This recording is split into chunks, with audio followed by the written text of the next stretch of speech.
Ça tourne en boucle comme BFM, t'existes plus comme REM. Tout est en grève comme RER, ça capte partout comme France Inter. Faut pas croire tout ce qu'on dit à la télévision. Merci YouTube pour la liberté d'expression. C'est la vérité absolue, de l'info et de l'actu. Si t'as un doute sur le contenu, check les sources ou le nombre de vues. C'est la vérité absolue, de l'info et de l'actu. Si t'as un doute sur le contenu, check les sources ou le nombre de vues. Calme-toi Dimitri, la force tranquille, ça tape dans le mille. De midi à minuit, t'es comme les mensonges comme des quilles. Depuis qu'il y a des séances publiques, je veux plus au cirque mais à l'hémicycle. Scandale politique et médiatique, pour rien rater il faut que tu cliques. Mec c'est Rémi, le meilleur du pire en ligne de mire. Aucun parti pris, que des avis bien réfléchis. J'ai encore bourré comme un Polac, donc je pensais voir Laurent Ournac. Je crois que je suis toujours à côté de la plaque, mais en politique je sais qui est le crack. Ouais je sais qui est le crack. Juste milieu. Je crois que je sais qui est le crack. Ça lit des kilomètres de presse pour faire un résumé express. Ça charbonne comme un chinois avec la qualité d'un bavarois. On sera en retraite après notre mort, on sera bouffé par l'inflation. Dans le doute je vais voter Voldemort pour les prochaines élections. Passe de la country à la drill sans transition. C'est pas une bonne idée de me confier cette mission.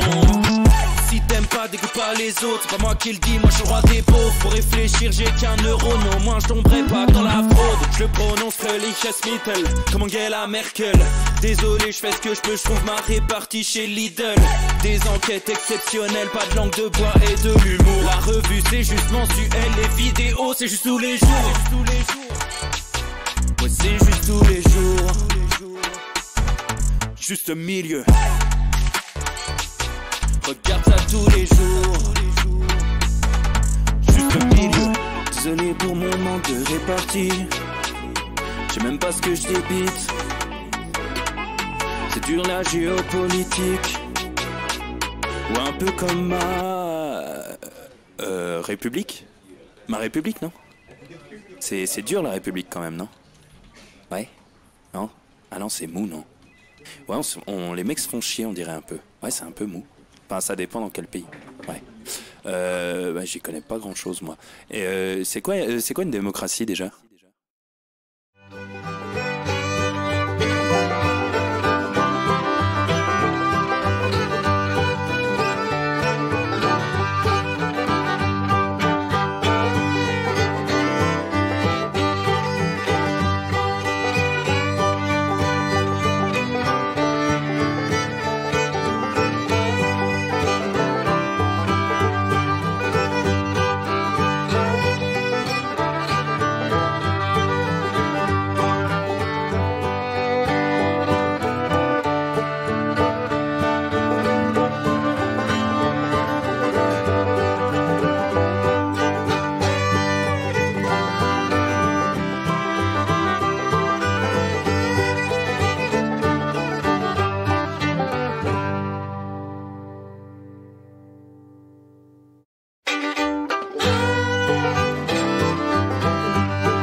Ça tourne en boucle comme BFM, t'existes plus comme REM. Tout est en grève comme RER, ça capte partout comme France Inter.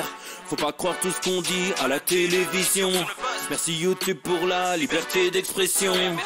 C'est la vérité absolue, de l'info et de l'actu. Si t'as un doute sur le contenu, check les sources ou le nombre de vues. C'est la vérité absolue, de l'info et de l'actu. Si t'as un doute sur le contenu, check les sources ou le nombre de vues. Calme-toi Dimitri, la force tranquille, ça tape dans le mille. De midi à minuit, t'es comme les mensonges comme des quilles. Depuis qu'il y a des séances publiques, je veux plus au cirque mais à l'hémicycle.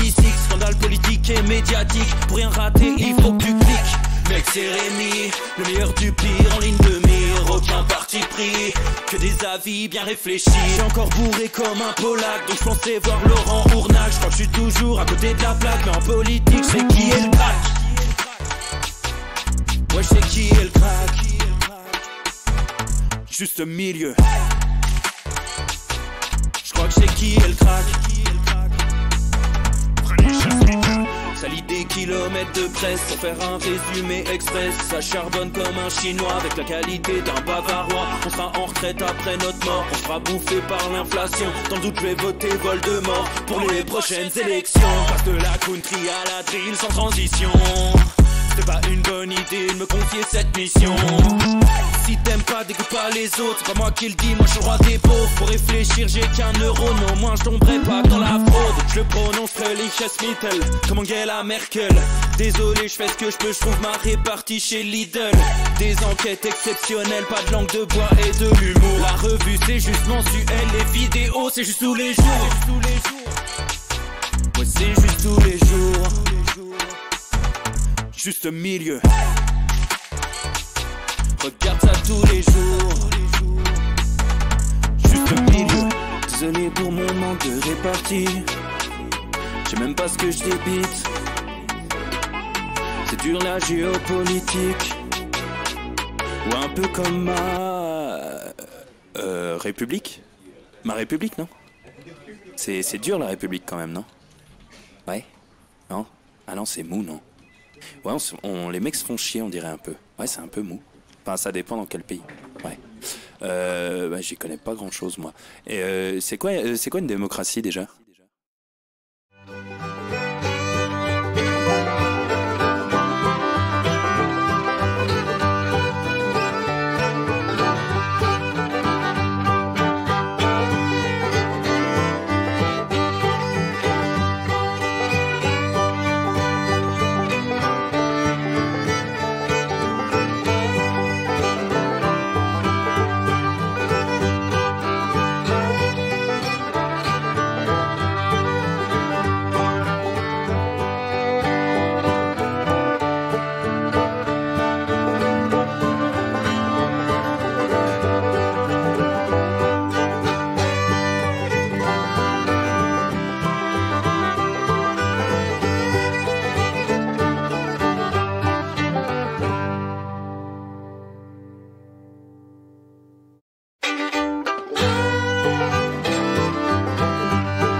Ça tourne en boucle comme BFM, t'existes plus comme REM. Tout est en grève comme RER, ça capte partout comme France Inter. Faut pas croire tout ce qu'on dit à la télévision. Merci YouTube pour la liberté d'expression. C'est la vérité absolue, de l'info et de l'actu. Si t'as un doute sur le contenu, check les sources ou le nombre de vues. C'est la vérité absolue, de l'info et de l'actu. Si t'as un doute sur le contenu, check les sources ou le nombre de vues. Calme-toi Dimitri, la force tranquille, ça tape dans le mille. De midi à minuit, t'es comme les mensonges comme des quilles. Depuis qu'il y a des séances publiques, je veux plus au cirque mais à l'hémicycle. Scandale politique et médiatique, pour rien rater il faut que tu cliques. Mec c'est Rémi, le meilleur du pire en ligne de mire. Aucun parti pris, que des avis bien réfléchis. J'ai encore bourré comme un Polac, donc je pensais voir Laurent Ournac. Je crois que je suis toujours à côté de la plaque, mais en politique c'est qui est le crack. Ouais je sais qui est le crack. Juste milieu. Je crois que je sais qui est le crack. Ça lit des kilomètres de presse pour faire un résumé express. Ça charbonne comme un chinois avec la qualité d'un bavarois. On sera en retraite après notre mort, on sera bouffé par l'inflation. Dans le doute je vais voter Voldemort pour les prochaines élections. Passe de la country à la drill sans transition. C'est pas une bonne bonne idée de me confier cette mission. Si t'aimes pas, dégoûte pas les autres. C'est pas moi qui le dis, moi je suis le roi des pauvres. Pour réfléchir, j'ai qu'un euro, non, moi je tomberai pas dans la fraude. Je le prononce Mittel, comme Angela Merkel. Désolé, je fais ce que je peux, je trouve ma répartie chez Lidl. Des enquêtes exceptionnelles, pas de langue de bois et de l'humour. La revue c'est juste mensuel, les vidéos c'est juste tous les jours. Ouais, c'est juste tous les jours. Juste milieu. Regarde ça tous les jours. Juste milieu. Désolé pour mon manque de répartie. Je sais même pas ce que je débite. C'est dur la géo. Messieurs, dames, bonjour à tous. Ça y est, il est l'heure, les copains. J'espère que vous allez bien, que vous êtes en pleine forme pour ce nouveau Juste Bistrot. Ça y est, c'est clairement le sprint final. Voilà, le sprint final. On sera ensemble ce soir, demain et mercredi soir. Et après, c'est les vacances. Après, c'est les vacances jusqu'au 3 janvier. Voilà, je vous le dis, je serai bien sûr sur Twitter, sur les réseaux sociaux. De temps en temps, je mettrai des petits trucs. Mais on va se reposer. Voilà, même s'il y a la banane, bah, là, ça commence à tirer dans les mollets. Ça commence à tirer dans les mollets. Vivement les vacances pour souffler un petit peu. Et puis, tu vois, ce qui est chiant, le plus chiant, en fait, c'est pas tant, tu vois, la fin d'année, machin et tout. Alors, attends, on me dit le son, c'est de la merde. Attends, bouge pas. Est-ce que j'ai touché encore à quelque chose? Ça, c'est pas impossible. Hein. C'est de la merde le son ou c'est pas de la merde? Est-ce qu'on peut avoir d'autres échos? Il y a 20K91 qui dit que c'est pas dingue. Merde. Alors, attends, bouge pas. Voilà. Là, normalement, vous m'entendez. Voilà. Mais c'est possible que ce soit nul. Est-ce qu'on est bon chez les autres ou pas sur le son? Vous dites ce qu'il en est. Ça va le son. Apparemment, ça va. Ok, c'est passable. Merde. Passable, c'est pas terrible. Je pense qu'on peut être d'accord là-dessus. Tu vois, si je fais ça, est-ce que c'est mieux? Là, j'ai fait near dans les paramètres. Near. Est-ce que c'est mieux là? Est-ce que c'est mieux? J'ai changé quelque chose là. Donc, faut dire. Est-ce que c'est mieux? J'ai mis en near. Avant, j'étais en far. Ce qui apparemment doit changer les choses. Je ne sais pas. Hein. Je ne sais pas pourquoi. Mais peut-être que ça change. Là, c'est mieux, c'est pas mieux, rien changé. Merde. Ah, ça veut dire que c'est pas foufou, quoi. C'est pareil.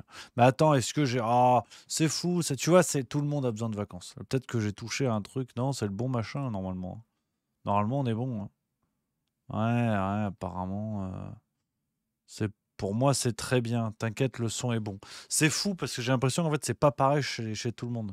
Écoute, bon, vous me redites, j'ai les paramètres à côté de la main, vous me redites ce qu'il en est. Si ça change rien, bon, bah, c'est parfait.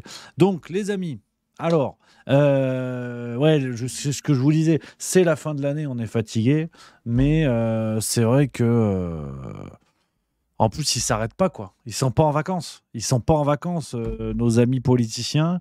Et ça ne s'arrête guère. Là, j'ai quelques sujets. Aujourd'hui, tu vois, on a du Jack Lang, du BHL, du Darmanin. On va revenir sur l'affaire Depardieu. On a le journal Marianne qui m'a un petit peu cassé les pieds. Enfin, on a des beaux sujets. On a des belles choses aujourd'hui pour une belle émission. Je pense que, je vous le dis, c'est la base. Et puis, c'est vrai que... tu vois, sur le plan politique, alors on va en parler, il y aura un dernier épisode de La Farce Tranquille avant la fin de l'année. Va falloir décortiquer leur truc, hein, parce que là, ça commence à être cocasse quand même. Hein. Le côté, si tu veux, tu vois, je baille. J'ai rien dit, je baille. C'est pas bon signe, ça, c'est pas bon signe. Parce qu'il y a le mot dédiabolisation. J'aime pas le mot parce qu'il veut absolument rien dire. Mais la normalisation du RN est mieux que ça. L'intégration du RN au parti présidentiel LREM, donc au parti unique, si tu veux, de président Macron, ça s'accélère. Ils sont allés trop vite, trop fort, trop loin, comme disait Rocco Siffredi. Parce que tu vois, là, il y a même Bardella, il s'est posé la question sur LCI, c'était le 16 ou le 17, enfin ce week-end. Il a dit oui, nous, on est prêt à gouverner, même avec des gens qui ne sont pas du RN. C'est quoi, en fait, le projet du RN, si tu veux? C'est quoi Il se passe rien, en fait. Les Français sont juste en train de comprendre que le RN est un parti trompeur comme les autres, qui demain, effectivement, peut être prêt à gouverner avec n'importe qui. Ça va pas plus loin que ça, si tu veux. Et c'est en train de se voir. Même LFI, tu as l'impression qu'ils ont baissé les bras. Ils ont pris une campagne médiatique d'une violence folle où on a tenté d'expliquer que le diable n'était plus le RN, c'était désormais LFI. Tu sais, en 3 semaines, c'est un truc qu'on a développé plusieurs fois ces dernières semaines, les amis, hein, vous le savez. Mais même LFI, on les entend plus. LFI, ils ont baissé les bras, mais à une vitesse. Les mecs, ça fait, en gros, bon, depuis le parti de gauche, ça fait 10 ans qu'ils défoncent le RN en disant « Ouais, vous avez vu, c'est les méchants, c'est les méchants ». Et ils contribuent à cette campagne de propagande médiatique pour diaboliser un parti et solidifier les autres. Et là, ça s'est retourné contre eux. Ils ont tenu 3 semaines. Mais sinon, il y a eu le débat Mathilde Panot, Marion Maréchal. Tu vois. Je ne vais pas vous mentir, j'ai regardé quelques extraits. Alors, on a fait une avancée, hein, pour résumer un peu l'actu politique du week-end. On a eu une très belle avancée, c'est que Mathilde Panot et Marion Maréchal ont réussi à nous montrer que les femmes politiques étaient des politiciens comme les autres et pouvaient nous offrir des débats de merde remplis d'invectives, d'impolitesse, d'absence assez cruelle d'arguments. C'est-à-dire que ça se coupait la parole toutes les 30 secondes. On comprenait pas grand-chose. C'était rempli d'idéologies aveuglantes, si vous voulez, où d'un côté, pour Marion Maréchal, tout est lié à l'immigration, hein, en gros. Et pour Mathilde Panot, voilà, il n'y a rien, en fait. Blanc, noir, non, ça n'existe pas. Alors, le racisme anti-blanc n'existe pas, mais tous les autres racismes existent. Pour Marion Maréchal, tu as l'impression qu'il n'y a que le racisme anti-blanc. Enfin, c'était lamentable. Alors, tu vois, j'ai même pas envie de sombrer dans des critiques un peu cons, de dire une engueulade, crépage de chignon et tout. Non, c'était un vrai débat politique moderne avec des femmes, mais on s'en fout en fait, des femmes ou des hommes, on s'en fout. On voit bien que finalement, les femmes politiques peuvent être des incompétents comme les autres. Et ça, c'est vraiment ce que je retiens de ce débat. C'était lamentable. Alors après, chacun, si vous voulez, il va de son argument en fonction de ses sensibilités politiques. Ça, je le respecte. Ceux qui sont plutôt pour Mathilde Panot, ceux qui sont plutôt pour Marion Maréchal, c'est pas tant ce qui m'intéresse, parce que je crois que les électeurs de tout le monde en ont pâti. Hein. Les électeurs de tout le monde en ont pâti avec ce débat. Mais en vrai, le comparatif d'ailleurs est vite trouvé, c'est que ce débat était au niveau du Zemmour-Mélenchon avant le premier tour en 2022. De l'aboiement, de l'invective et de l'idéologie. Point. Tu vois. Donc, ouais, non, c'est tristoun. Hein. C'est tristoun, mais il y a Massan3466 qui me corrige et qui a tout à fait raison. Et je suis un affreux connard. Je le dis parce que avant de s'emballer avec ces histoires à la con, là, de tout ça, on s'en fout. Parce que ce qu'on aime, c'est nos filles du handball, qu'on régalait championnes du monde, on se remet le trophée. Une petite danse pour célébrer l'événement. Voilà. Des Bleus couvertes d'or pour la 3e fois de leur histoire. Et parmi ces championnes, une héroïne de seulement 20 ans ne retient pas ses larmes. Léna Granvaux a conquis ce trophée grâce à son talent. En fin de match, elle inscrit 4 buts d'affilée en 8 minutes face à la Norvège, championne du monde en titre. Un exploit alors qu'elle dispute pour la première fois une compétition mondiale.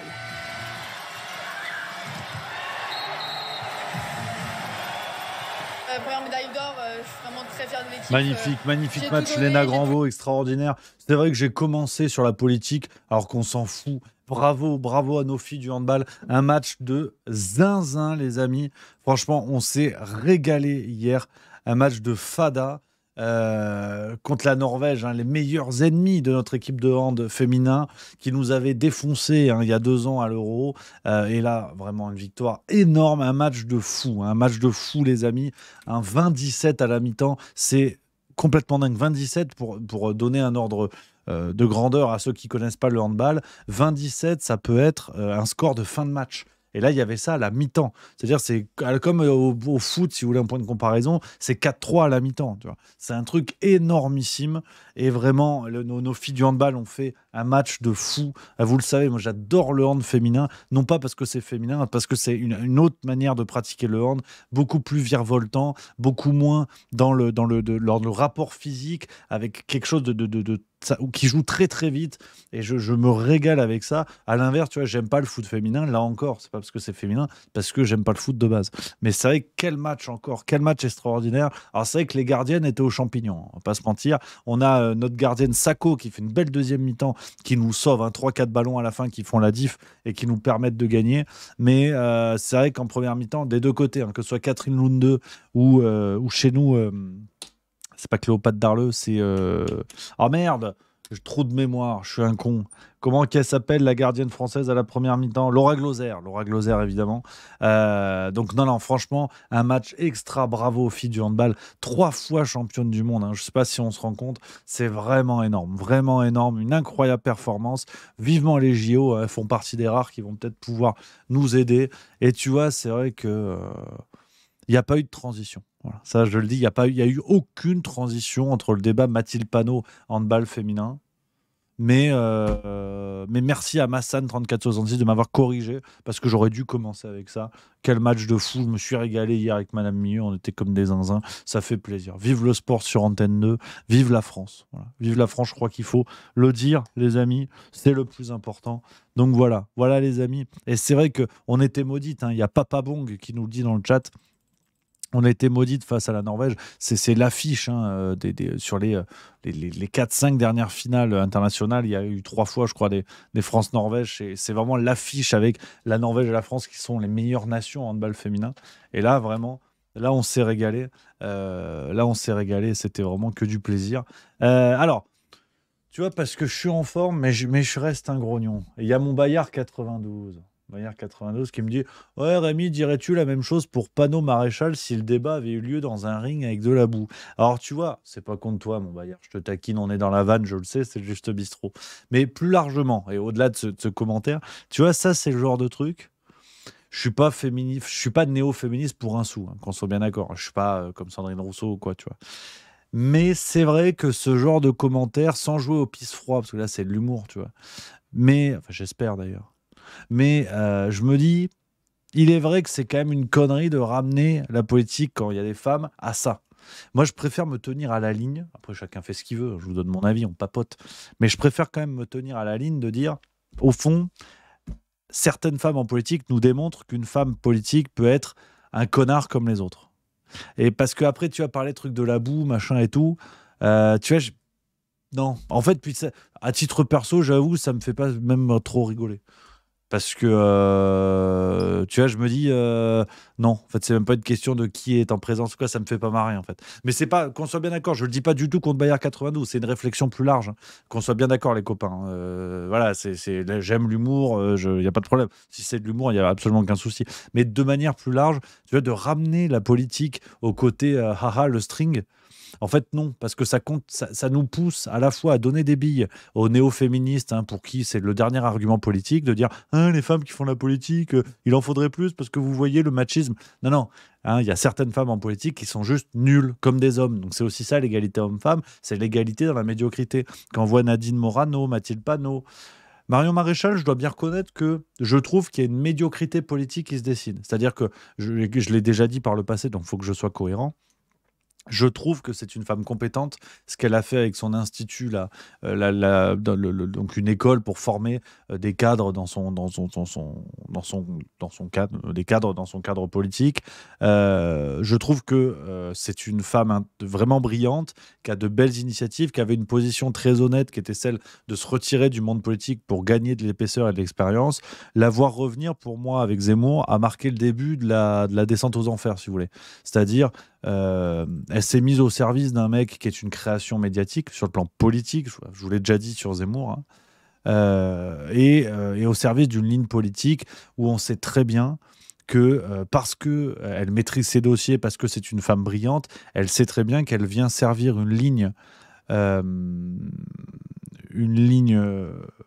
comment dire, qui est celle d'une lutte contre l'immigration, que tout ce que vous voulez, mais qui n'a pas un mot contre l'Union européenne en l'état. Donc une ligne factice qui est celle de Zemmour, qui promet monts et merveilles à des citoyens qui subissent le réel en France, mais qui malheureusement se font tromper par un Zemmour qui leur dit qu'il va tout changer sans rien changer, parce que l'absence de critique de l'Union européenne démontre, si vous voulez, son absence de volonté réelle. Et il l'a dit lui-même, hein, sortir de l'Union européenne serait une catastrophe économique.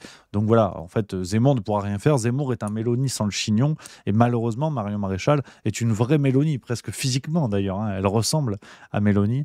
Et moi, c'est ce qui me... Si vous voulez, c'est ce qui me désole, c'est que je pense qu'elle a choisi le mauvais camp dans la mesure où elle aurait pu incarner, par exemple, l'union des droites, une union courageuse, pas forcément d'ailleurs forcément souverainiste, pas forcément souverainiste, si vous voulez. Vous le devinez, c'est un peu mon carcan politique, mais pour autant, Marion Maréchal aurait pu être tout à fait brillante et compétente sans avoir cette ligne souverainiste. Mais là, en se mettant au service de Zemmour, qui est une sorte de Macron, en vérité, vous le savez, hein, sur la dynamique médiatique. Sur la dynamique médiatique, c'est une sorte de Macron qui est aidé comme ça par un milliardaire qui va profiter d'une expo médiatique, qui est une création médiatique. Et ça m'embête que Marion Maréchal se soit mise au service de ça. J'imagine, par exemple, la réalité d'un ticket Marion Maréchal-Philippot, ça aurait eu de la gueule. Je dois vous avouer que ça aurait eu vraiment de la gueule. Et j'ai des regrets sur l'inexistence de cette ligne, parce que franchement...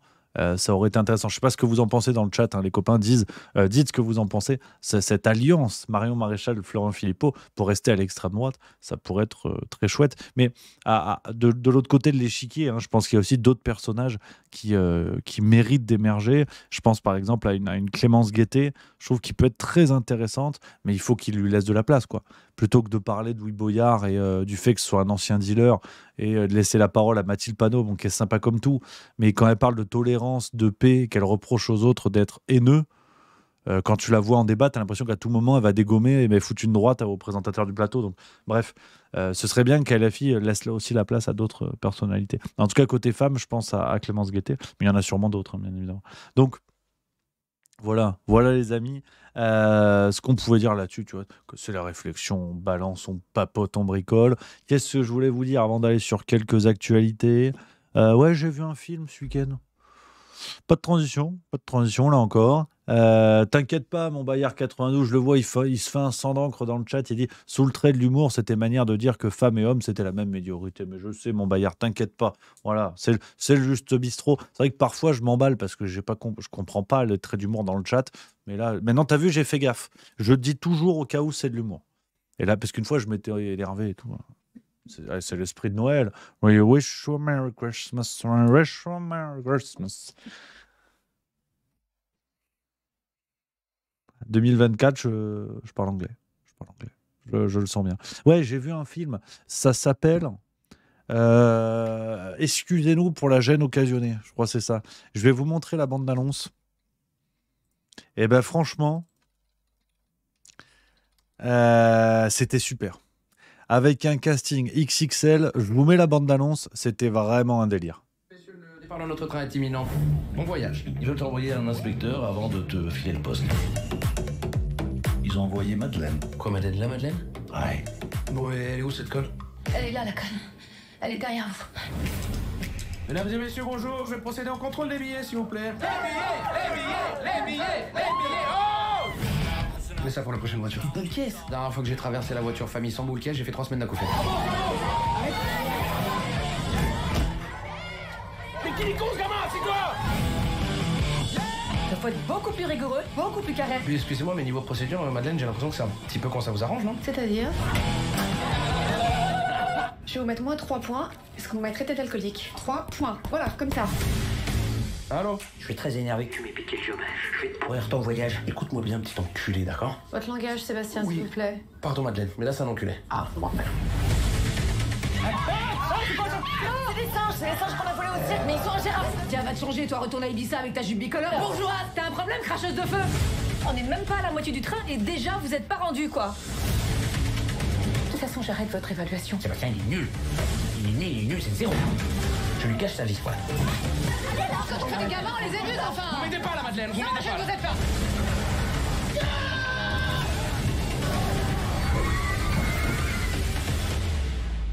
Qu'est-ce qui se passe ici? Bonjour, nous cherchons un médecin au wagon-bar pour un accouchement. Je suis médecin, laissez-moi passer. Vous êtes médecin? Oui, je suis vétérinaire. Alors franchement les amis, je dois vous avouer que quand j'ai vu la bande-annonce il y a pas longtemps, je me suis dit merde, ça a pas l'air zinzin, pourtant Benjamin Tranier et Artus dans un film, C'était gagnant. Pour moi, c'était le ticket gagnant. On s'est fendu la gueule. Franchement, je me suis fendu la gueule, les amis. En plus, réalisateur de Dick Henneck. Alors, c'est pas au niveau de Dick Henneck qui reste un sommet de la rigolade. Mais alors là, si vous voulez ricaner, les amis, ce soir, vous faire une bonne soirée. En plus, ça dure 1h20, 1h30. Ça fait plaisir. Si vous avez envie de vous fendre la gueule devant une bonne comédie assez originale en plus, avec voilà un casting de fou, on l'a dit, c'est Artus, il y a Benjamin Tranier, il y a Elsa Zilberstein, il y a des acteurs qu'on voit, même certains sur YouTube, qui ont dans des sketchs sur YouTube, qui ont des gueules mais extraordinaires. Il y a celui qui est dans Dick Henneck, qui joue le commissaire aussi, qui reprend là un rôle de commissaire, un acteur belge qu'on voit partout. Qui y a d'autres? Qui j'ai vu d'autres?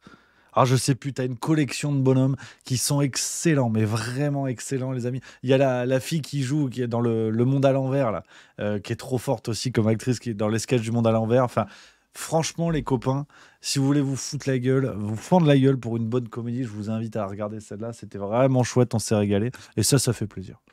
Ça fait plaisir. Des films comme ça fait plaisir quand tu ricanes. Et d'ailleurs, vrai sujet, avant d'aller dans l'actualité, parce que je promets, mais il va falloir y aller. Est-ce qu'on n'en a pas plein le cul des films qui durent 3 heures? Je pose la question parce que j'aime bien aller au Cinoche. Je regarde le Cinoche, se faire une toile. Et on n'en peut plus des films qui durent 3 heures, là. J'ai un copain la dernière fois, il me dit oui, faudrait que tu ailles voir The End of the Flower Moon, of je sais pas quoi, le nouveau Scorsese avec Brad Pitt, 3h30. Ben en fait, nique ta mère, 3h30. C'est pas possible. On en a marre. Ou le nouveau Scorsese, oui, c'est Scorsese, tu vois. Alors c'est bien, tu vois, mais Oppenheimer, 3 heures. En fait, c'est quoi? C'est 3 heures, t'as même le temps de faire lever une pâte à pizza. Qu'est-ce que c'est l'histoire? Alors, il paraît que ça passe bien, mais on en a marre. Parfois, t'as des films à la con, ça dure 2 heures, 2h30. Barbie fait 2h30.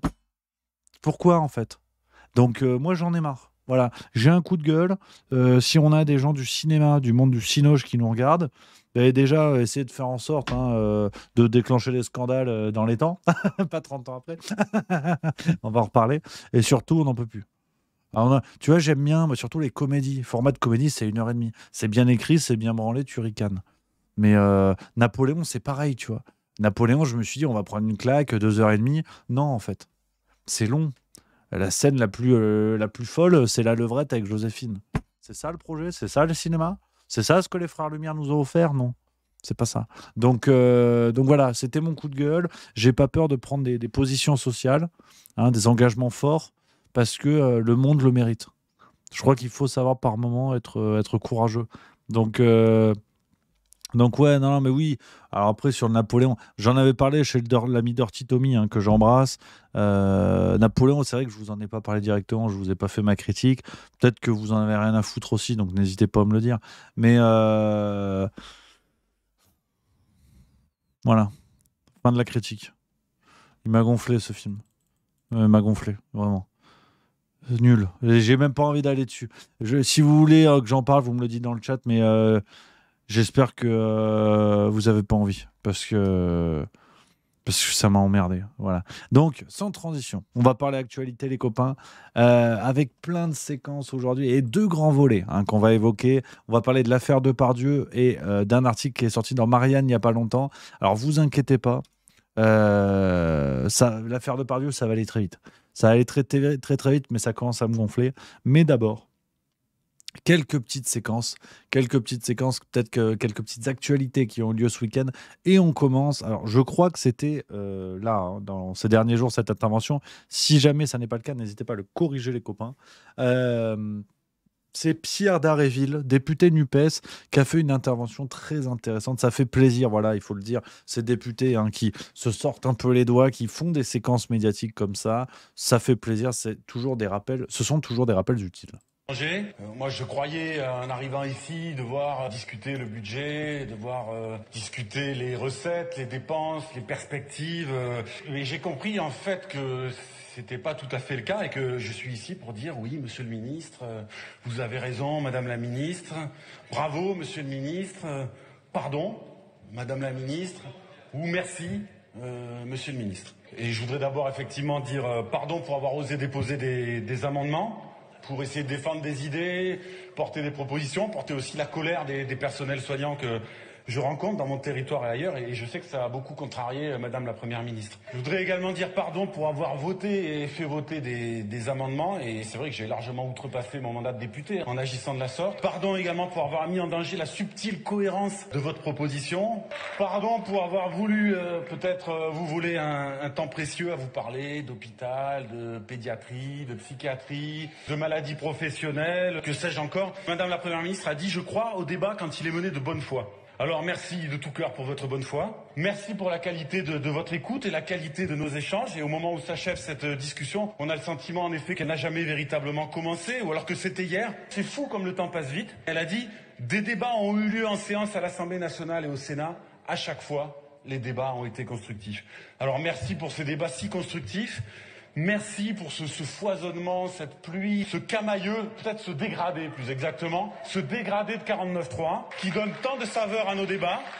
Je crois qu'on aura finalement rarement aussi peu débattu de santé, de protection sociale depuis l'existence des lois de financement de la sécurité sociale. Merci enfin pour ce budget dont la beauté, la pertinence réside sans doute dans l'indigence, les manques, les défauts, les insuffisances, les fausses bonnes idées. Et j'avais pas su apprécier tout ça à sa juste valeur. C'est quand même beau une démocratie dans laquelle le Parlement joue son rôle, dans laquelle il est vraiment respecté. Comme on a dit que vous prévoyez des modifications dans le mois de janvier, j'ai apporté quelques suggestions de modifications que vous n'avez sans doute pas eu le temps d'examiner vraiment. Alors moi, je le tiens à votre disposition ici. Si vous avez eu le temps, vous le compulsez un peu, vous regardez vaguement comme ça. Vous n'êtes pas obligé d'en tenir compte. De toute façon, s'il y a un problème, vous sortez un 49.3. Hein, pas de chichi entre nous, comme ça sera réglé. Voilà, je vous laisse, je ne veux pas déranger. Excellent, excellent cette intervention donc, du député NUPES Pierre Dharréville. Il y a l'ami Marcel The Rock dans le chat qui nous dit qu'apparemment c'est vieux. Donc c'est vrai que je l'ai vu remonter dans mon fil Twitter. Je voulais la montrer, cette séquence, à ceux qui ne l'auraient pas vue. Effectivement, peut-être que c'était il y a quelques semaines ou quelques mois. Je veux pas dire de bêtises. Alors, il y a Massan 3466 qui est en très grande forme aujourd'hui. Et ça fait plaisir. Et c'est vrai, parce que je suis un être plein de contradictions. L'ami Massan 3466 qui me dit « Ce discours me rappelle celui de Boyard il y a quelques semaines. Il a fait la même en gros et tu n'as pas trop apprécié, Rémi. » Mais c'est vrai. Je vous cache pas, les amis, de toute façon, je vous le dis à chaque fois. Je suis rempli de contradictions. Je suis rempli de choses comme ça. Parfois même de bière, hein, quand la nuit se couche. Cela arrive. Mais de toute façon, on va pas se mentir. On va clore l'année 2023. J'aimerais qu'on puisse la terminer sur un moment de franchise, qu'au moins vous soyez au clair sur l'année prochaine. Comme ça, il n'y ait plus de doute. Je ne peux pas le blairer, Louis Boyard. Donc, de toute façon, on va être très clair. Je vais arrêter de tourner autour du pot. Et c'est pour ça que je suis complètement subjectif. Et effectivement, je me rappelle de l'intervention qu'il avait faite, qui était en substance la même chose. Mais je ne peux pas le blairer, en fait. Et tant pis, on va un peu liquider les stocks pour la fin 2023, où on va repartir sur quelques bases saines. Et Louis Boyard, comme dirait Éric Cantona, une fois de plus, donc je paraphrase, hein, ça n'est pas moi, je lui pisse au cul, en fait. Voilà, qu'on soit vraiment d'accord sur cette histoire-là. C'est que, en fait, j'en ai plein le cul, tu vois. Bien sûr qu'on a tous envie de respecter la fonction parlementaire. On a tous envie de respecter les citoyens élus qui représentent les Français, bien évidemment. Et parce que c'est comme ça, c'est la marge de la démocratie. On doit respecter ceux qui représentent les Français. Sauf que quand ceux qui représentent les Français sont des guignols à même de rechercher d'abord le retweet plutôt que l'action politique, sont des guignols qui sont fiers de dire qu'ils ont été dealers pour justifier le fait que quand ils étaient étudiants, ils n'avaient pas un rond. Quel message ça envoie à nos étudiants qui vont faire la file au Resto du Cœur pour essayer de trouver à bouffer? C'est quoi le message? Du coup, dealer du shit, ça ira plus vite pour avoir à manger, tu vois. Donc, si vous voulez, quand des députés aussi vont dans des clips de rap où on appelle à tuer des politiciens, en l'occurrence de la famille Le Pen, si vous voulez. Donc, ce genre de députés-là, je leur pisse au cul, pour paraphraser Éric Cantona. Je le redis. Parce que quand on veut que les gens nous considèrent comme dignes d'une fonction politique, on agit de telle sorte à être considéré comme digne, à être tenu pour quelqu'un d'une dignité salutaire. Et donc, je lui pisse au cul parce que ce monsieur envoie aussi un double message. Le message de ces jeunes qui doivent arriver en politique. Les jeunes qui doivent justement montrer un renouveau politique. Qu'on peut être jeune et avoir un regard pertinent sur la société. Que ce soit de gauche ou de droite, on s'en fout. Mais que oui, la France a besoin d'une régénérescence comme ça de la vie politique avec des jeunes motivés, déterminés. Sauf que tous les jeunes en politique ne sont pas des Louis Boyard, ne sont pas des guignols qui sont là pour faire des happenings permanents et donc qui n'ont pas d'autre réalité politique que de passer chez TPMP. TPMP, où il est allé manger la soupe, se faire payer quelques petits cachets quand il était chroniqueur, puis après faire une séquence comme ça où il a retrouvé du courage, pour pas dire autre chose, et taper sur Bolloré. C'est toujours la même dynamique. Ardisson, pareil. Petite parenthèse, car Ardisson n'est pas dans la politique, mais quand le mec a bossé 3 ou 4 ans chez Bolloré et qu'aujourd'hui il vient trouver du courage, on en a marre, tu vois, on en a gros. Donc ça m'énerve. Et Boyard, malheureusement, est à la fois un symbole extrêmement positif d'un renouveau politique qui est celui porté par les LFI, qui est celui porté parce qu'il est jeune. Donc c'est là où c'est un personnage ambivalent, et cette ambivalence presque fait saigner mon cœur. J'ai mal à ma France quand je vois Louis Boyard, parce qu'il a l'ambivalence d'être jeune, d'être dynamique, et après tout, si la politique telle que nouvellement pratiquée doit passer par les réseaux sociaux, après tout, pourquoi pas? Je suis prêt à accepter la chose, et qu'effectivement, pour qu'on parle d'un projet politique, peut-être qu'il faut faire des retweets, il faut chercher le buzz. Après tout, pourquoi pas? Mais le problème, c'est qu'il envoie à la limite ces messages positifs, et il envoie aussi des messages négatifs, comme être un ancien dealer et s'en targuer, comme finalement utiliser les réseaux sociaux, mais reconnaître qu'il prend les gens pour des abrutis. C'est ce qu'il avait fait avec le Blocus Challenge. Je vous avais diffusé la séquence où il expliquait qu'il savait très bien que c'était une idée à la con. Mais les jeunes qui sont vraiment allés bloquer leur lycée ou leur université, du coup, ont été instrumentalisés pour une idée à la con. Et c'est ça, si vous voulez. Ce qui m'embête avec le Boyard, c'est l'ambivalence du personnage qu'il est, un personnage qui ne restera dans les annales dans l'annale de personne. Enfin, après, il fait ce qu'il veut, c'est pas le sujet. Mais c'est un truc qui me fatigue, et un personnage qui, pour finir, parce que je sens que vous avez vu, vous m'avez lancé là, le Boyard, ça m'a tendu, qui n'a même pas, si vous voulez, la dignité, parce que quand il veut renouveler la fonction politique, quand il est là à défendre toujours les jeunes, à défendre les jeunes qui galèrent, les étudiants qui galèrent et tout, est-ce que Louis Boyard, à l'image de son collègue François Ruffin, a déjà reversé 1 euro? À la limite, s'il a déjà fait ça, ou s'il le fait un jour, je reviendrai peut-être sur le jugement du conseil de classe. Mais pour l'instant, voilà quoi. Pour l'instant, voilà. Et je ne lui ferai même pas le procès d'avoir supposément été bourré en pleine assemblée la dernière fois, pareil, dans une séquence médiatique sidérante. Est-ce que c'était le cas? Est-ce que c'était pas le cas? J'en sais rien. Puis à la limite, on s'en fout. Il y a tellement d'autres dingueries que bon, voilà quoi. Mais ouais, non, ça me... Voilà. Ah, je vous le dis, Louis Boyard, je ne peux pas le blairer. Que les choses soient claires, en 2023, n'attendez pas des choses de ma part. Donc, tout ça pour dire qu'effectivement, il a fait à peu près, comment dire, il a fait à peu près le même discours, mais en fait pour moi, il part avec 200 mètres d'avance. Voilà. Et sur une course qui fait 100 mètres. Donc, c'est très compliqué. Très, très compliqué. Donc voilà. Voilà, les amis, sur ce truc, voilà, sur l'avis que j'ai de Louis Boyard. Au moins, on est clair sur 2024. Je lui pisse au cul, hein, vraiment, sincèrement.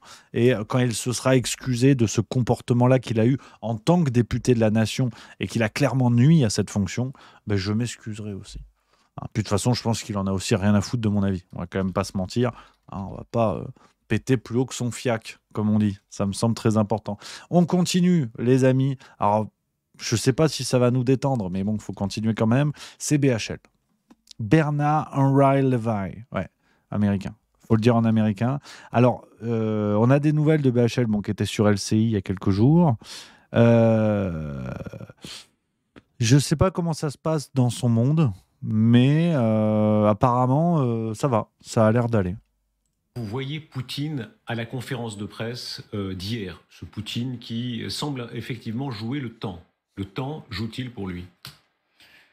Non, je ne crois pas que le temps joue pour lui, parce que je crois que contrairement à ce que j'entends souvent, y compris sur votre plateau, je pense que la Russie ne cesse de s'affaiblir depuis le début de la guerre, d'une part, et je crois qu'elle n'est pas en train de gagner cette guerre. Voilà. Vous savez, les Ukrainiens n'ont pas réussi aussi bien leur contre-offensive qu'on pouvait l'espérer. Mais enfin, 2023 va s'achever. Les Russes, malgré leur puissance militaire, malgré les vagues humaines qu'ils lancent sur le front, n'ont pas gagné un village. depuis le début 2023. Poutine peut fanfaronner. Sa flotte, qui était le joyau de son armée en mer Noire, a été soit détruite, soit aux abris, soit éloignée. Victoire éclatante des Russes. La Crimée est aujourd'hui à portée de canons ukrainiens. Donc, bien sûr qu'il peut plastronner devant des publics choisis, devant des citoyens soigneusement sélectionnés. Mais la réalité est là. La réalité, c'est qu'on fait la queue aujourd'hui à Moscou pour acheter des œufs, comme à l'époque de l'Union soviétique. Comme en France. Apparemment, voilà. Hein, après, les Américains s'apprêtent à lâcher les Ukrainiens. L'OTAN a dit qu'en termes de munitions, c'était chaud. Mais... c'est pas... Non, ils ne sont pas en train de perdre. C'est que la victoire s'éloigne. Ce qui n'a rien à voir. Hein, vraiment qu'on soit bien d'accord, ce qui n'a absolument rien à voir. Il faut quand même le rappeler. Hein. Et puis, BHL qui réussit quand même ce coup de génie intellectuel, et je pèse mes mots, de lutter contre le néonazisme palestinien tout en encourageant le néonazisme ukrainien. Et là, effectivement, intellectuellement, je crois qu'il faut saluer hein, le Philippe Candeloro de la géopolitique mortifère.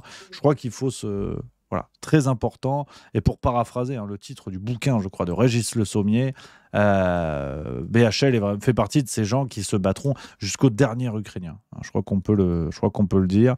C'est compliqué, hein, je sais, mais j'y suis pour rien en fait. Il faut arrêter de penser que voilà, c'est Bernard-Henri Lévy qui est toujours dans les médias, qui est toujours là, avec en plus, tu vois, un succès cinématographique. Ah, c'est pareil. Je veux dire, il faudrait d'ailleurs qu'il justifie le succès de son film, tu vois.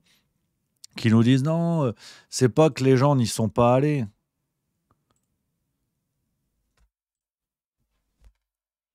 C'est qu'ils ont agi pour la planète en économisant des diffusions au cinéma. Eh oui. C'est parce qu'au départ, les Français rêvaient d'aller voir le film. Mais en fait, s'ils n'y sont pas allés, c'est pour la planète. Parce que qui dit moins de séances, moins d'électricité, donc plus d'électricité pour l'Ukraine. Et voilà. Non, mais c'est ça, parce que les gens se sont dit, ça a fait même pas 200 entrées, c'est de la merde. Non. Arrêtez de penser ça. Franchement, c'est fatigant, en fait. C'est fatigant parce que ça n'a rien à voir. Là, il y a la version Director's Cut qui va sortir, qui fait 14 heures. Elle va être rendue obligatoire sur toutes les chaînes de télé pendant 2 semaines. Tu verras que les audiences seront folles. Hein. Il n'y aura que ça. Donc, non, faut faire attention. Il faut faire vraiment attention. Hein. C'est intéressant. L'année 2023 va être intéressante. Je réfléchis à la vidéo bilan qu'on va faire, que je tourne d'ailleurs très bientôt. Mais... je pense que tu vois, j'ai surtout envie de retenir les bons côtés. Je crois que je vais faire cette vidéo bilan, je la tourne demain après-midi. Je crois que ça va être que du bon côté, que du plaisir. On va pas ressasser les mêmes dingueries dont on parle tous les jours, dont on a parlé tous les jours pendant presque 365 jours. Je pense qu'on va faire un truc cool. Ouais. Faire un truc cool, puis on va vous faire un cadeau dedans. Je vous le dis tout de suite, hein, la vidéo sortira vendredi, il y aura un cadeau dedans. Ouais, si. Non, mais c'est comme ça. Je suis le père milieu, je suis de gauche, hein, donc déjà c'est important de le rappeler. Je suis de gauche, je suis gauche aussi, extrêmement. Et voilà. Et c'est vrai que Fléau93 qui dit tu n'as jamais fait de vidéo spéciale sur BHL, ça peut arriver. Ça peut arriver. Je commence à faire un petit peu des spéciales dans la boîte noire. On a fait la spéciale Cohn-Bendit. J'ai appris quelque chose pour la boîte noire. Il y a la spéciale Jack Lang qui va arriver. Et peut-être qu'on mettra un petit peu des extraits l'année prochaine sur YouTube. Puis ceux qui veulent voir l'intégralité, on sera sur la boîte noire. On va essayer de trouver des systèmes comme ça. L'année prochaine, on va bosser un petit peu là-dessus. Alors, je ne sais pas après ce que vous en pensez, les amis. Sur le bilan, tu vois, bilan 2023, pardon. Je me suis posé la question... je crois pas que c'est une bonne idée, tu vois. Je préfère parler de choses positives, de trucs chouettes, pour donner la banane et commencer sur la banane, parce que on parle toute l'année, on a parlé des mauvaises nouvelles, tu vois. On va pas redire ce qu'on a déjà dit. J'ai pas envie de radoter, puis même moi, je tire un peu la langue cette semaine. J'ai envie de faire des trucs cool, faire des blagues, même à la rigueur, tu vois. Ouais, je pense que c'est bien, ouais. Tu vois, par exemple, j'ai une blague. Pourquoi les Japonaises ont 2 trous dans leur culotte? Faut répondre dans le chat.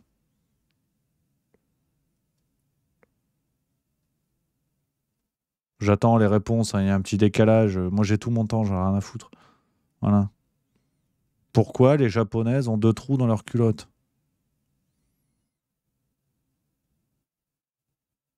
Voilà. Bah, pour faire passer les jambes.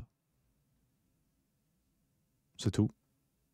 En fait, c'est pas très drôle finalement. Parce que je sais que vous avez tous pensé à des trucs dégueulasses. Mais non, en fait. C'est là où je vous ai piégé. T'attendais pas à ça, tu vois. Ouais, je sais, voilà, Monsieur Boulon, il dit j'ai honte. Bah oui, c'est une blague qui teste comme ça si vous êtes fan de Gérard Depardieu ou pas.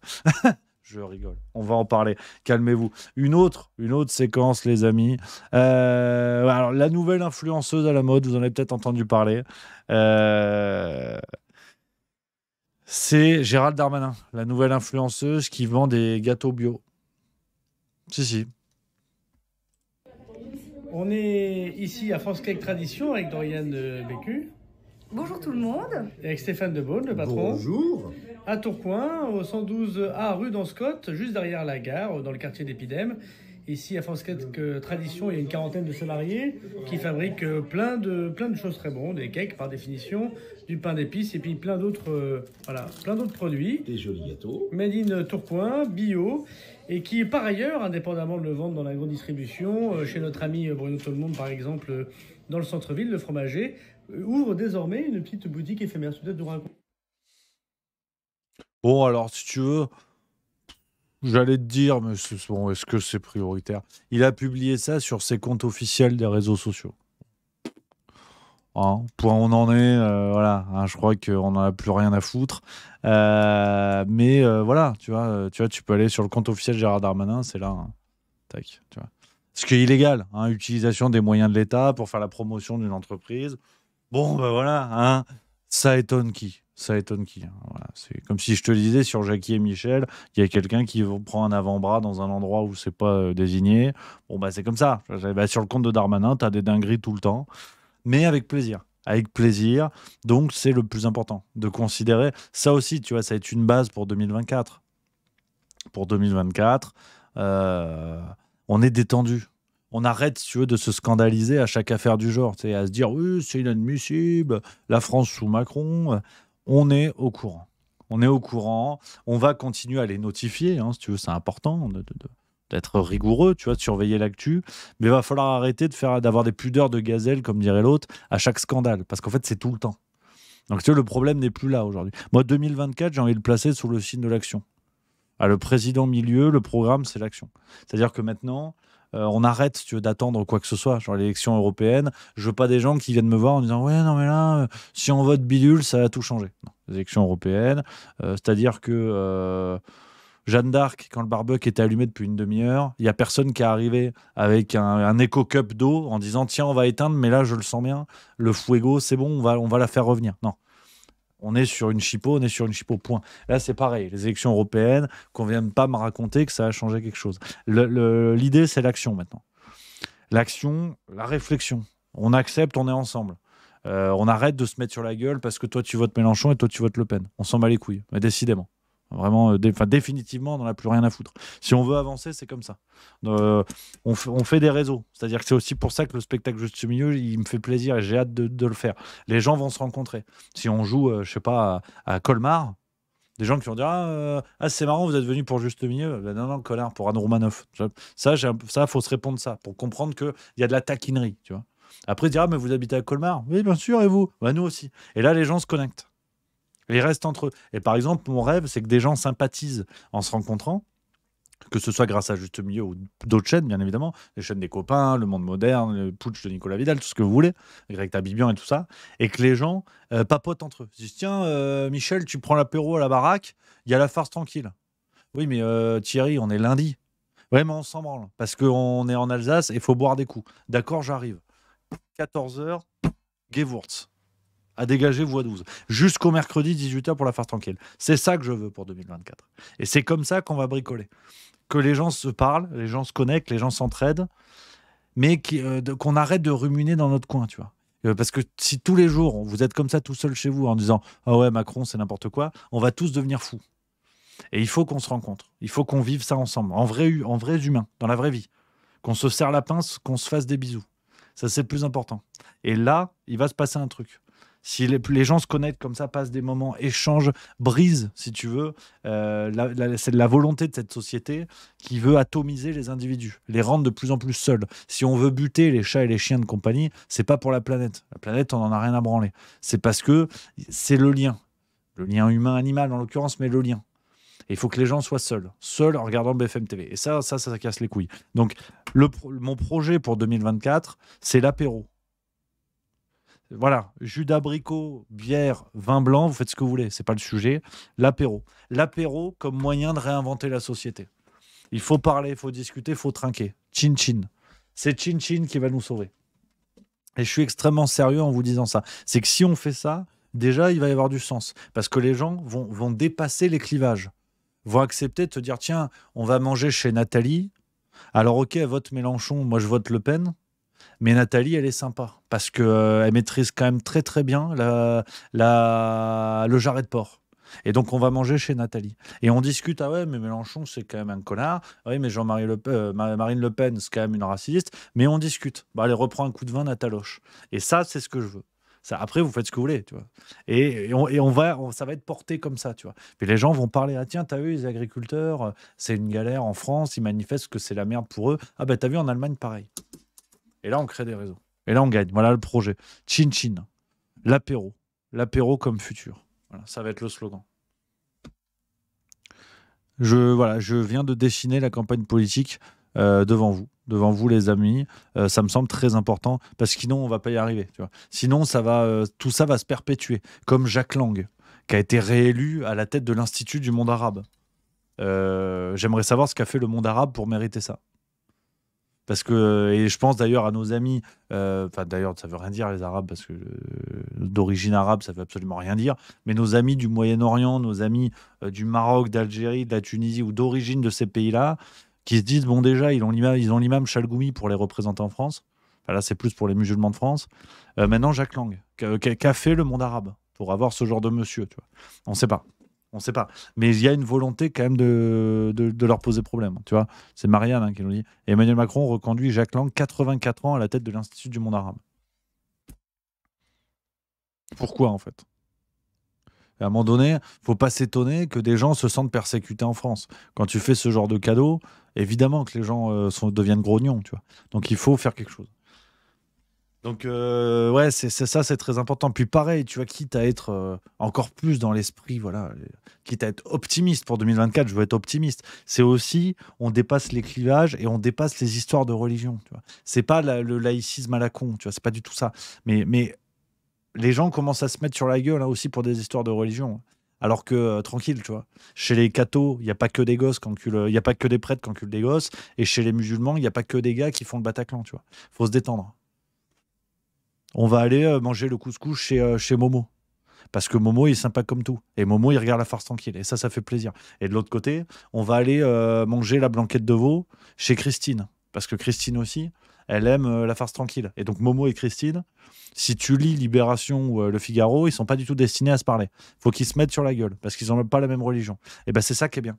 On va chez Momo, il nous fait chier avec son vin sans alcool, mais ça fait plaisir. Alors, chez Christine, ça fait 6 mois que Momo il vient manger chez Christine. Et Christine, elle n'a toujours pas compris qu'il ne buvait pas d'alcool. Mais c'est pas grave. Parce que ça, c'est sympa. Et c'est le projet que je porte. C'est aussi ça. C'est pas la laïcité à la con. Hein. Je vous le dis tout de suite, la laïcité, on a compris que c'était une religion parmi les autres. Et qu'aujourd'hui, il y avait un culte laïciste, si vous voulez, qui était extrêmement problématique. Au bout d'un moment, chacun fait son truc. C'est ça qui fait plaisir.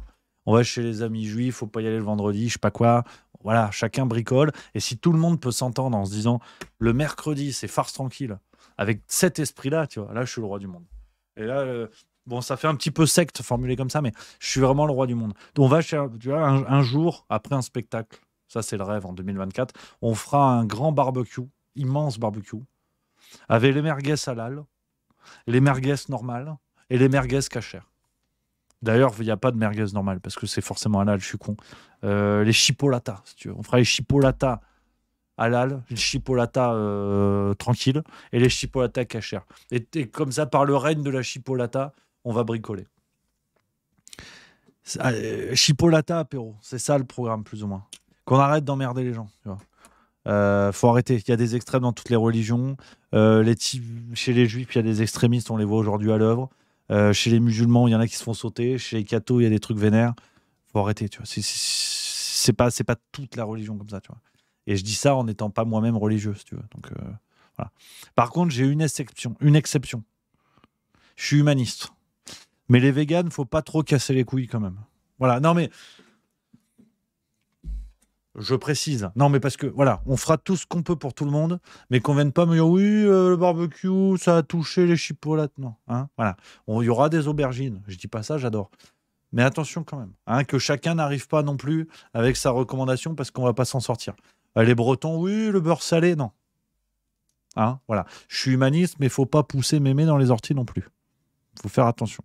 Donc voilà, c'est très important. Non mais je rigole, mais je taquine nos amis véganes, faites ce que vous voulez. Mais vegan, sympa, tu vois. Vegan, bon esprit. Vegan, l'esprit Philippe Risoli. Elles sont cuitasses, les bananas. Découpées en dos, les patatos. Il faut la rêve sur cette chanson, assez extraordinaire. Donc ça fait plaisir. Il y en aura pour tout le monde, mais je veux pas non plus que ça devienne un congrès du PS, tu vois. Faut pas déconner non plus. On va bricoler et on va accepter les délires des uns des autres, tu vois. L'alcool, pas l'alcool, le machin et tout, tu vois. Moi, je serais team alcool, je vais vous le dire tout de suite. Mais voilà, s'il y en a qui ne boivent pas d'alcool, il n'y a pas de problème. Avec plaisir, on va trinquer. Je prendrai votre part. Voilà. Dans un élan d'égalité et de fraternité, je prendrai la part de ceux qui ne boivent pas d'alcool. Et je m'y engage à contre-cœur. Hein, et je le fais par sens du sacrifice. Voilà. Voilà. Donc s'il y a des amis sans alcool, quand on fera les barbecues et tout, voilà. C'est très important. C'est très important. Voilà. Et tout le monde aura son petit truc, on va bricoler, que tout le monde soit dans les bonnes conditions. Et puis voilà. Et c'est très important. Pareil pour les véganes, végés, je prends votre part en merguez. Ça m'arrange pas, mais je le fais. Par sacrifice pour la France. Et le tournoi Destination de rugby. Voilà. Je le fais par sacrifice pour ces valeurs-là qui me semblent très importantes. Alors, sans aucune transition, maintenant qu'on tient un programme politique, les amis, c'est le premier grand volet de la vidéo. On va en parler vite parce que on en a déjà parlé la semaine dernière. C'est l'affaire Depardieu. Alors déjà, avant le reste, voilà, l'analyse qui va valoir ce qu'il va valoir. Déjà, je bois, tiens. Voilà. Il y a ce drame quand même, et il est très important de le préciser, parce que pour l'instant, on a quand même peu d'éléments sur ça. Le drame d'une des femmes qui accuse Gérard Depardieu, hein, donc Emmanuelle de Bévert, qui a joué avec Gérard Depardieu par le passé, qui l'accusait en 2019 notamment et même avant, qui s'est suicidé dans la Seine au moment de la diffusion du reportage, quelques jours avant, quelques jours après. Donc on a quand même un drame autour de cette histoire, au-delà de tout ce qu'on va pouvoir dire ensuite. On rend hommage bien sûr à la mémoire de cette dame, et on a quand même une zone d'ombre extrêmement problématique, quoi qu'on en dise. Hein. Je vais vous montrer l'actualité, voilà, les actualités telles qu'elles sont données. Alors, apparemment, il y aurait des rebondissements. Donc, on a appris, il y a ça. Une actrice accusant de viol se serait suicidée le jour de la diffusion de compléments d'enquête. C'est bien ça. Et apparemment, il y a d'autres articles. Alors, je découvre avec vous cette affaire, les amis, pour vous en parler. Plusieurs médias ont annoncé la mort de l'actrice ce 7 décembre, le même jour que la diffusion d'une enquête sur Gérard Depardieu qu'elle avait accusé dans le passé. Mais sa sœur a depuis démenti en précisant que sa mort avait eu lieu la veille. Voilà. Bon, c'est terrible dans tous les cas, bien évidemment. Mais non, ma sœur, et apparemment d'après Le Soir, donc en Belgique, sa sœur aurait déclaré sur son compte Instagram: non, ma sœur n'est pas décédée le 7 décembre, mais le 6, après une semaine d'hospitalisation fin novembre. Ça s'appelle de la récupération et c'est insupportable. Donc voilà, je découvre ça avec vous, les amis. Donc c'est un élément très important. On a bien sûr paix à la mémoire, on salue la mémoire de cette dame, mais on a apparemment un lien qui n'est pas forcément établi avec le reste de l'affaire Depardieu. Donc, ça ne rend pas les choses plus simples, mais c'est quand même intéressant à analyser, ça change un petit peu la donne. Alors, l'affaire Depardieu, vous en avez entendu parler, il y a eu ce complément d'enquête sur France 2 qui tape rude sur Depardieu, avec des images notamment filmées en Corée du Nord, en présence de j'allais dire Karl Marx, Yann Moix, toujours dans les mauvais coups, décidément, c'est un peu la team Rocket de l'actualité française, qui sont en Corée du Nord, et on a un contexte très bizarre. Enfin, on en avait parlé la semaine dernière. Depardieu sait qu'il est devant une caméra, donc il dit des dingueries misogynes, sexistes et pédophiles, on y reviendra. Tu sais pas s'il force le jeu parce qu'il y a une caméra, tu sais pas s'il est tout le temps comme ça. Toujours est-il que ça laisse l'impression, effectivement, soyons clairs, d'un gros vieux libidineux en roue libre totale qui peut pas voir une femme en disant la chatte. Enfin, c'est assez lamentable. C'est vraiment assez lamentable. Et donc tout a été dit, ou presque, avec Sandrine Rousseau là, qui s'est mobilisée. Là, Sandrine Rousseau, elle était bien présente. Là, il n'y a pas de récupération. La jeune fille qui a témoigné après s'être fait violer par un homme sous le coup d'un OQTF qu'on voit dans beaucoup de médias depuis hier et aujourd'hui. Ça, c'est de la récupération. Sandrine Rousseau, l'affaire Gérard Depardieu, c'est pas de la récupération. Alors, il y a comme d'habitude deux écoles, plusieurs groupes qui se créent, d'ailleurs, pas que deux, plusieurs groupes qui se créent, ceux qui disent oui, mais c'est notre GG national, c'est la grivoiserie, d'autres qui disent c'est de la misogynie, mais toujours est-il que, je vous laisserai regarder la séquence sur les réseaux sociaux si vous le voulez, mais toujours est-il que on a un paramètre qui a été un peu oublié, qui me rend grognon, je ne vais pas vous mentir, c'est qu'il y a beaucoup de paroles sur des femmes, donc qui sont des paroles, je ne sais pas quel est le mot aujourd'hui, sexiste, mince, comment on dit, j'ai faim, je perds mes mots, tu vois. J'ai faim, c'est sûr. Misogyne, voilà, sexiste, misogyne, on ne sait pas vraiment quel est le terme, mais en tout cas, voilà, il y a des phrases vraiment dégueulasses sur sa bite, sur ce que vous voulez, pour être très cru.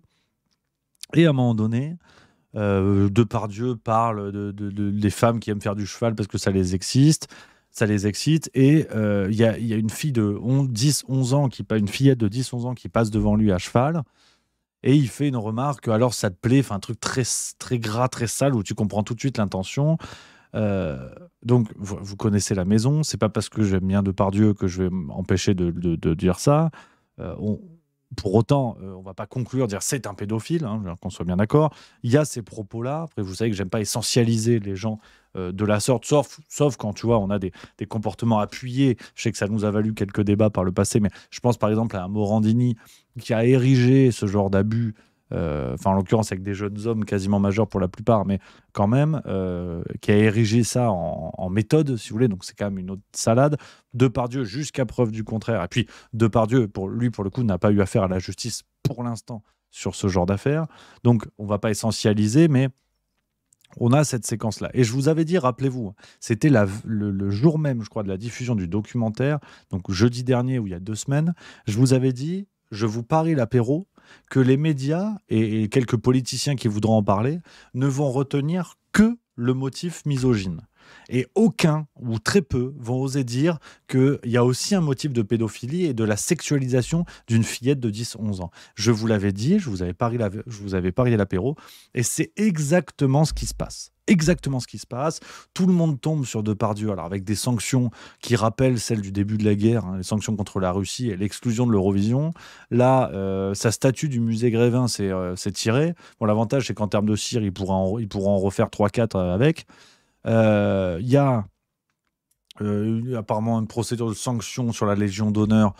Si tu veux, le mec a commencé à se tirer en Russie, en Belgique. Donc la Légion d'honneur française, on imagine qu'il s'en branle, mais complètement, tu vois. Bref. Et on voit des sanctions qui ne sont appliquées que sur le motif de misogynie. Je ne suis pas en train de vous dire que c'est bien, c'est pas bien. Il n'y a pas d'équivalence dans ce genre de comportement qui, si tel est le cas, doivent être condamnés par la justice. On est bien d'accord, tu vois. Mais là, il y a une mauvaise foi médiatique qui est dingue sur une affaire qui n'est pas passée en justice pour l'instant. On ne sait même pas s'il y a des plaintes qui sont déposées. Enfin, apparemment, on ne comprend pas cette affaire. Il y a un emballement terrible. Et donc, si tu veux, on en revient toujours au même point. Il y a un choix qui est fait pour tomber sur Depardieu, et avec un emballement et une libération de la parole qui, pour certains témoignages, arrive 30 ans après les faits. 30 ans après les faits. Alors, si tu veux, c'est déjà ce que je vous disais, tu vois, sur d'autres affaires du genre. Et on pourrait même pousser cette analyse un peu sur l'affaire MeToo aux USA dans le monde du cinéma. Je vais pas redire tout ce que je vous ai dit 1000 fois, mais c'est toujours pareil. C'est cet effet boule de neige des témoignages pour faire tomber des personnages. Alors que dans l'autre sens, Bec BD, il n'y a plus rien. Si on prend les affaires médiatiques qui ont eu lieu en France il y a quelques jours, enfin vraiment sur les derniers jours, les 15-20 derniers jours, il n'y a plus rien. Bec BD, il n'y a plus rien. Une relation avec une meuf de 17 ans, on ne sait pas trop ce qu'il en est, c'est complètement flou. On en parlera demain de Bec BD. Bubule. Et pourtant, je vous dis ça alors que j'aime bien l'écrivain. Donc, tu vois, là encore, j'essaie d'être tout à fait transparent avec vous. Bubule, quoi. Bubule absolu. Donc, tu as un déballement médiatique où tu te rends compte que c'est cette capacité de la machinerie médiatique à s'acharner sur un personnage qui est celui de Depardieu et un personnage qui, et ça, j'aurais du mal à croire le contraire. Je suis ouvert au débat, bien évidemment. Je suis ouvert au débat, mais qui peut me défendre que les gens découvrent ça aujourd'hui concernant Depardieu? Combien de gens savaient et n'ont rien dit? Et donc ont couvert, quelque part, je ne suis pas juriste et j'en appelle aux juristes de la discussion qui sont dans le secteur, mais au bout d'un moment, quand on a connaissance de ce genre de fait, est-ce qu'il n'y a pas dans l'assistance à personne en danger tous les gens qui sortent du bois en disant « Ouais, Depardieu, salaud, vilain, machin et tout », bah fallait le dire avant en fait. Fallait lui tomber dessus avant. Et là, il y a un opportunisme de ce documentaire de France 2 qui sort aujourd'hui. Je ne sais pas d'où ça sort, mais c'est un truc. C'est toujours la même mécanique, si vous voulez. C'est toujours la même mécanique. Et alors que dans le monde du cinéma, tu vois, cette grande et belle famille du cinéma qui se mobilise pour des questions qui existent quand ça les concerne. On n'a pas vu beaucoup de mobilisation des actrices pour d'autres problèmes qui touchent des femmes du quotidien, qui se font violer, qui se font agresser, qui se font tout ce que vous voulez. Tu vois. Là, il y a un petit peu moins de bruit. Mais comme c'est dans le monde du cinéma, tu vois, il y a comme ça ces grosses polémiques qui explosent pour donner l'impression que le cinéma prend conscience de ça. Mais attendez, l'affaire Weinstein, est-ce qu'elle est vraiment terminée? On parle d'un des pontes d'Hollywood pendant près de 40 ans. Combien de gens ont travaillé avec lui? Combien de gens savaient précisément ce qui se passait? Combien de gens n'ont même rien dit au moment de l'éclatement de l'affaire? Ou encore aujourd'hui, on dit pour se faire un petit peu blanchir, mais n'ont rien assumé. C'est aussi ça le problème. Et Depardieu, c'est la même chose. Tout le monde tombe dessus aujourd'hui. Qu'on soit bien d'accord, les amis, je ne dis pas que Depardieu n'a rien fait et que c'est parce qu'on lui tombe dessus qu'il a raison. Il y a sûrement des comportements dégueulasses et sur lesquels, si la justice doit se prononcer, il doit être condamné. Je ne suis pas juge, donc je ne vais pas faire l'affaire avant. Mais le problème, c'est qu'on a une affaire qui existe dans les médias. Aujourd'hui, d'ailleurs, est-ce que quelqu'un peut me dire ça dans le chat? J'ai un doute, pour tout vous dire. Est-ce qu'il y a eu des plaintes qui ont été déposées contre Depardieu? Tu vois, je ne veux pas dire de bêtises. Mais au bout d'un moment, tu as des sanctions à la con, genre sur la Légion d'honneur et tout ça. Mais l'affaire, s'il n'y a pas de complément d'enquête, elle n'existe pas pour l'instant. Il n'y a pas d'affaire, en fait. Donc, il faut peut-être arrêter 5 minutes avec ce genre de choses, ce genre d'affaires, et comprendre que tu as un emballement médiatique qui vient donner l'illusion de la prise en compte morale de ce qui se passe dans le cinéma. Mais est-ce que vous pensez sérieusement que depuis Hollywood, depuis la fin de l'affaire Weinstein, que depuis que Weinstein est tombé, il n'y a plus du tout ce genre de comportement dans le cinéma? Qui peut le croire sérieusement? Et là, aujourd'hui, on tombe sur Depardieu pour certains témoignages qui datent de 30 ans en arrière. C'est vraiment... On est dans une dynamique qui est celle du Tartuffe, quoi. Des gens qui se donnent la bonne morale en réglant des affaires d'il y a 40 ans, tu vois. C'est hallucinant, c'est aujourd'hui qu'il faut se battre. Qu'est-ce qui se passe dans le monde du cinéma aujourd'hui? Et combien, si vous voulez, combien de Depardieu en devenir sont cachés aujourd'hui par le monde du cinéma? C'est un truc qui me rend dingue. Alors, l'idée n'est pas de défendre Depardieu. Je ne suis pas avocat, je ne suis pas juge, on s'en fout de mon avis. Mais cette dynamique médiatique est extrêmement problématique. Ce choix qui est fait, en plus, dans les cas qu'il faut défendre, c'est un truc qui me rend absolument zinzin. Voilà, je le dis, je mets les pieds dans le plat. Plus, il y a une fois de plus, il y a prescription dans certains cas. Et puis, enfin bref, en plus, en fait, je vous avoue, ce qui me rend le plus grognon, c'est le fait que la sexualisation de la gosse de 10-11 ans, tout le monde s'en fout de ça. Tout le monde s'en fout. Et on va parler des témoignages des femmes, et à juste titre, je ne dis pas le contraire, il n'y a pas d'échelle de gravité, mais ça me rend fou de voir une fois de plus ce choix qui est fait de certains médias de mettre de côté cet aspect pédophile de l'affaire. Si tant est qu'il y ait une affaire. Et ça, c'est un truc qui me rend dingue. C'est un truc qui me rend dingo. Et ça me saoule parce que je veux bien ne pas céder au complotisme, mais on en arrive toujours un petit peu au même point. Bref, les amis, on va finir sur ça. On parlera de l'article de Marianne demain, les amis. Là, faut que je bouge. Faut que je bouge ce soir. Je suis attendu. Voilà, me voici attendu. Donc, les amis, j'espère que vous avez passé une bonne émission. Voilà, ça c'est le plus important, les copains, pour cette semaine marathon, sprint plutôt. On est ensemble jusqu'à mercredi soir et après ce sera les vacances. Voilà, les copains. Donc j'espère que vous avez passé une bonne émission. On va se retrouver demain, 16h45, bien évidemment, en pleine forme, plein gaz. Ça c'est le plus important. Et puis, voilà, on va finir la semaine doucement, mais sûrement. C'est vrai que là, je commence un peu à tirer la langue, un petit peu fatigué, vivement las vacaciones. Voilà, les amis, je vous embrasse. Merci d'avoir été là une fois de plus. Passez une excellente soirée, profitez bien. Vive la rigolade et vive la France.